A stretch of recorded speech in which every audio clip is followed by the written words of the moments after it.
Hi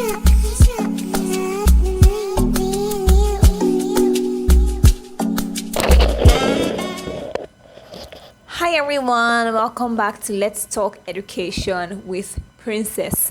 And today I'll be touching on a sore and familiar topic for all of us. We'll be talking about what happened at Chrisland School. Now, first of all, I'd like to say I usually do not. The previous video I did about some kind of tragic incident like this that occurred with a child in school, I waited for the whole rave to die down, which is exactly what I'm doing now, because sometimes when you're very emotional and you shoot a video with that emotion, when everything dies down and you go back to watch the video, you'll be like, this was a bit much. So I usually do not like to speak when emotions are still running very, very high. More so, you don't want to use, an unfortunate incident to boost your channel or something like that. So no. And second thing is, this is not a smear campaign against Chrisland School.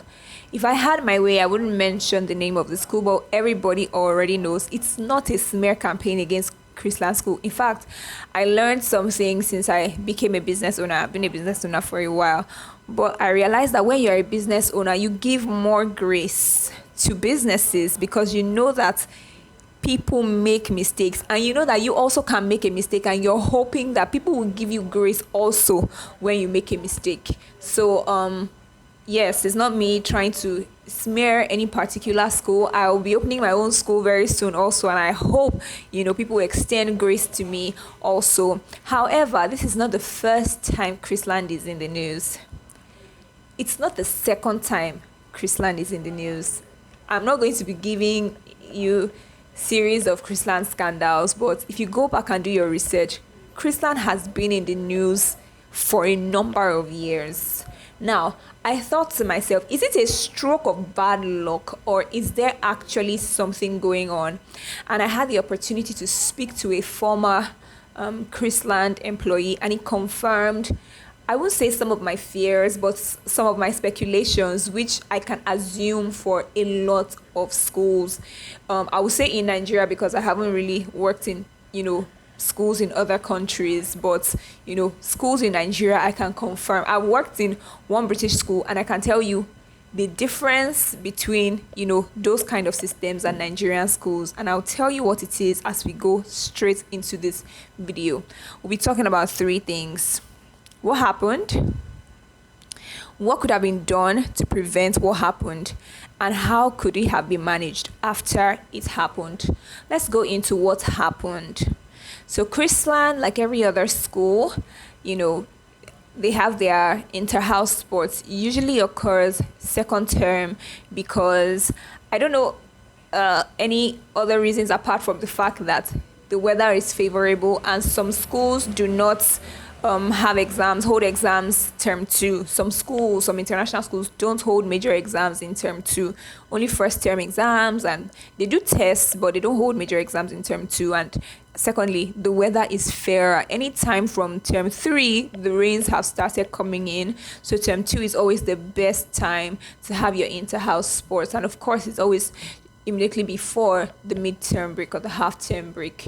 So Chrisland, having so many branches of schools, they want to have their inter-house sports, and so they rent a commercial public venue to host their inter-house sports in, which makes sense. If you have so many branches of schools, you need a facility large enough to accommodate everyone. You don't want to spend 3 budgets or 4 budgets doing 4 different inter-house sports when you can bring all the schools together in one major venue. And so Chrisland did this, and they gathered the students together, and of course they will have vendors. I grew up there being vendors at inter-house sports. You had Milo, you have Peak Milk, you have Cowbell, you have Indomie coming around. I mean, that was the highlights of inter-house sports. So they had vendors, they had people who were coming to sell stuff, give stuff and all. And amongst these vendors was what do you call this thing? Candy floss makers. Okay, so of course they bring their equipment, they bring their generators, they connect their wiring and everything for the machine to function. So what happened exactly was there was an exposed wire, okay, and this child happened to, normally in all my videos I will say allegedly because I don't want lawsuit, but I mean autopsy has confirmed, and so we can go ahead and just say what it is. There was an exposed wire which the girl stepped on and was electrocuted. Very unfortunate circumstance which could have been avoided. We're getting into it. So she was we're still in part one of what exactly happened. She was electrocuted, and after that everything was just shambles. They rushed her to an immunization center and she was already dead, and somebody claimed that he even poured water on her which is, my mind cannot fathom it. When you think of electricity and you think of water, you just know that the two do not go together. But it's just to show you how clumsy the whole situation was with the whole human life, how clumsy the whole situation was. And they sped her out and whatever. And during this period, the mother is on the premises and is not alerted immediately about what had happened to her child. So unfortunately, the child was confirmed dead at the immunization center. That's what happened. Let's talk about what could have been done to avoid this thing that happened. Now, first and foremost, every school must have a health and safety officer. I keep on stressing the fact that it's just like you want to become a doctor and you go to school for 6 years to know how to be a doctor. Nobody will say, I love medicine so much, I want to be a doctor, I'm going to go to the theater and perform an operation.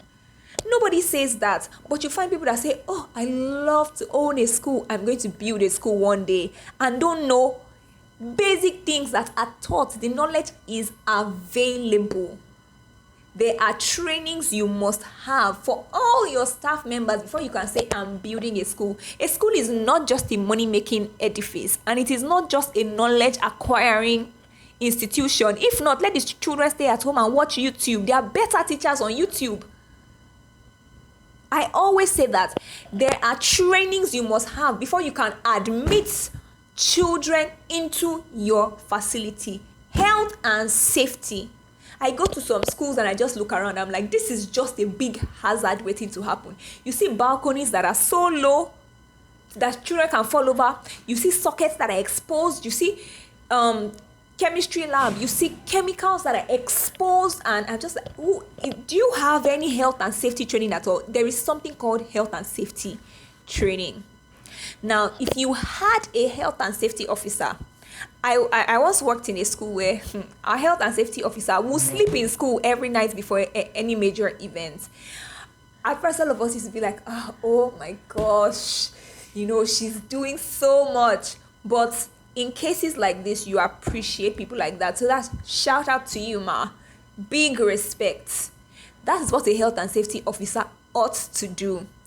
Now, you make sure all setup is done before anybody comes into the premises, before parents arrive, before children arrive. In fact, that health and safety officer that I talked about will make sure that the people have finished all their setup by 7 a.m. and they have left it and they have gone. She'll say, set up, leave it and go, and you're not bringing in any other thing into the field after that particular setup. Then she and her team will go and check. That is what health and safety is about. You can't tell me how many years of being in school business you have no idea of health and safety. You check every vendor, every wire, every pin. I mean, it looks like medicine after death, but this knowledge has always been available. It's only unfortunate that it is this incident that has to make us reiterate things like that.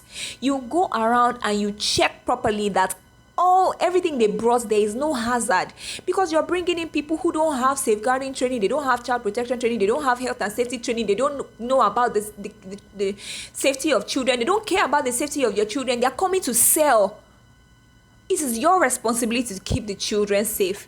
If proper health and safety training was done for the staff members, or they had a health and safety officer, they would have been able to check and mitigate against this thing. That's number one. Number two, it baffles me, like it blows my mind that there will be a sporting event with no medical team on ground. That one is, I can't fathom it. Normally in a school there must be a medical team. That's why you have a sick bay, you have a school nurse, you have things like that. There must be a medical team, just normal classes, not to talk of high, rigorous activities and all those number of students. On a normal day, when I was in secondary school, we know that people faint every inter-house sports. There's so much sun, so much activities, people are crammed together, there's a lot happening. So we used to have at least 1 or 2 people who faint during inter-house sports. But they were always not. And the fun fact is, I attended a missionary school. We don't pay a lot of money, or we didn't used to pay. I don't know how much they pay now, but we didn't used to pay a lot of money. But these things were made available. And these private schools nowadays charge an arm and a leg. It's inexcusable that these things are not available. There must be trained medical staff on ground as an inter-house sport. Should that have been done, first of all, those vendors would have been sent back because of their tacky, equipment and tacky wiring and all that. They would have been sent back. Or there would have been an emergency response team on ground that would know that, okay, this is what we ought to do. Don't pour water. Nobody can just come and say, handle this thing anyhow that you like, if there are people that are trained on ground. So get training and stop freestyling. Nigerian schools, get training and stop freestyling. It looks like it's a stroke of bad luck for Chrisland, but it is just opportunity meeting lack of preparation. Opportunity to be embarrassed, to be disgraced, for your school to be cancelled, meeting your lack of preparation, assuming you're prepared. I'm not saying bad things don't happen. Unfortunate circumstances happen, and we all pray that they will never be our portion. But you as a school can do everything within your power that even the parents will know that, no, this school tried. They will know that you did your best and you tried.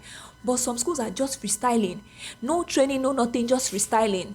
I'll tell you one incident I encountered. Blew my mind. I was coming from Port Harcourt to Lagos, and on the flight I spotted a team, and I knew that in the airport when we touched down, I spotted this team and I knew that they were a school team because my eye has been trained. So I saw the teenagers and I saw the adults. I knew that this is a teacher traveling with a group of students. And so I went to him, because of course I will. Hi, how are you? What are you in Lagos for? They said they're in Lagos for a robotics competition and blah, blah, blah. This school is called something Grace. I don't remember the name because I wanted to actually reach out to them. Grace School or Grace High School or Grace College, something like that. In Port Harcourt, you know yourself. I'm just sending out this shout out because I couldn't reach you. I'm sending this shout out, and it was a terrible mistake. They were traveling with 5 teenage boys, 1 teenage girl, and 1 male staff. How can you travel with 5 teenage boys, 1 male staff, and 1 teenage student? You know what? Believe in the best of everybody. Nothing actually has to happen. All it takes to bring your school down is an allegation. All it would take, not for anything to actually happen, just an allegation that female student said something happened to her. Nobody will believe your school. Never ever send a female student on a trip without a female teacher, or a male student on a trip without a male teacher. Every gender represented amongst the students must be represented amongst the teachers that are accompanying them. These are basics you must know. There's something called a school trips policy. There are policies of how to pair students in hotel rooms, policy of how to pair staff members and students on hotel floors. There are policies of how to secure students on trips. There are policies. They are available. They are online. There are so many trainings available. But some schools is like, that's not their concern. Their concern is collecting school fees and all that. It is so bad. Now we've talked about what happened, and we've talked about what could have been done. right? If there was a health and safety officer, if there was a proper medical team, emergency response, if there was an ambulance, or at least, even if they didn't have a well-equipped ambulance, they had a nurse on ground, which would have sufficed until they were able to transport the person to a proper clinic. That could have, been done. Now, what could have been done to manage the situation after it had happened? First of all, I must say, no school has the right, and I've seen this happen a lot of times, especially when schools know that they have messed up, to withhold the condition of a child from their parents. The moment an emergency occurs, a parent has the right to know. I remember a school where I was working at, and a student had some type of crisis that even the nurses couldn't understand, because she just seemed to black out and couldn't stand, and they were trying to carry her. Should we pour water on her? Should we do whatever? And of course, the nurses said, let's call her mom immediately. At that time, I didn't know so much. I was like, that might be a bad idea. The mother will say, what did you people do? Let's try our best before we call. No, they said, let's call the mom immediately. It was when we called the mom immediately that the mom said, oh, this always happens. XYZ is what you should do to her, and she'll be fine. Say, okay, ask her, is it that time of the month? He said, oh yes, it's that time of the month. Okay, this is exactly how, because the girl herself was so weak and so numb she couldn't speak. Her mom said, if it's that time of the month, these are her symptoms, these are things that happen, and this is XYZ, how you can handle it. And that is how that situation could have been managed. So no school actually has the right. Plus, parents might have a healthcare plan for their child that is more sophisticated than anything you can afford them as a school. So instead of saying, let's manage and take them to one quack clinic, why not call the parents? The parents might say, okay, we have better healthcare for our child. Let's rush her immediately. I don't know any parents that will not be willing to drop everything that they are doing and attend to their child if it's an emergency. So no school has the rights to withhold information about a child, being hurt from the parents. The second thing that I think that they should have done, I usually do not advise schools to come out to the media immediately after something like that happens, because information is not yet certain. People are still speculating. I remember when the incident first happened, there were different stories of exactly what happened. Okay, but you have a right, or you have the duty as a school to calm your internal populace. The parents of the children in that school and the children in that school, that's the thing, If you're very particular about safeguarding your children, you're very particular about mental health, you will know that losing a classmate or losing a friend does something to children.